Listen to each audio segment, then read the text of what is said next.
বিসমিল্লাহির রহমানির রহিম। দেশ এবং প্রবাস থেকে যারা সবুজ টিভি ইউটিউব চ্যানেল এবং সবুজ টিভি পেজ এবং ফেসবুকের সাথে সংযুক্ত আছেন, সকলকে জানাচ্ছি অভিনন্দন ও শুভেচ্ছা।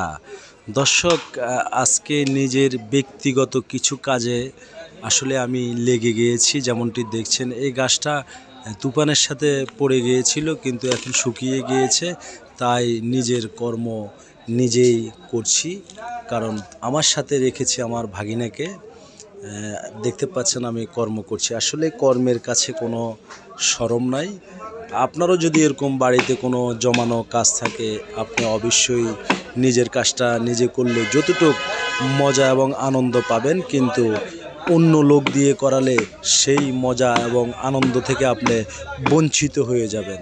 তাই দেখছেন আমি আমার নিজের কাজটা নিজেই করছি। এই যে এখানে দেখছেন বড় একটি করাত, শুকনা গাছের কারণে করাত টান দিলে একবার এক এক দিকে মুভ করে, এই কারণে আগে দা দিয়ে কেটে ভাঁজ করে নিয়ে ওই ভাঁজের ভিতরে করাতটা ঢুকিয়ে টান দিলে খুব শর্ট টাইমে গাছ কাটা যাবে।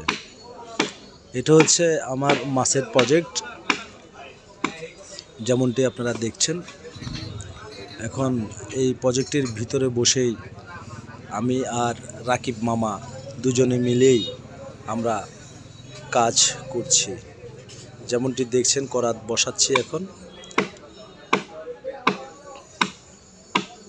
করাত বসছে, একটু বেশ কম হওয়ার কারণে এখানে দা দিয়ে কবিয়ে খাঁজ বানিয়ে নিচ্ছি, যেন করাতটা কোনো লাইনে না যায়।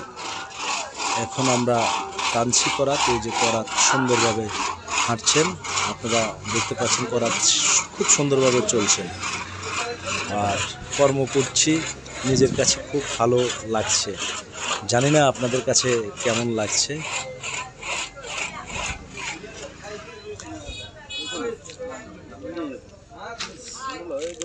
গাছটাকে এখন আমরা পল্টি দিব, কারণ এক সাইডে কাটা হয়েছে আর এক সাইডে গাছটা ছিবে ধরছে, এই কারণে।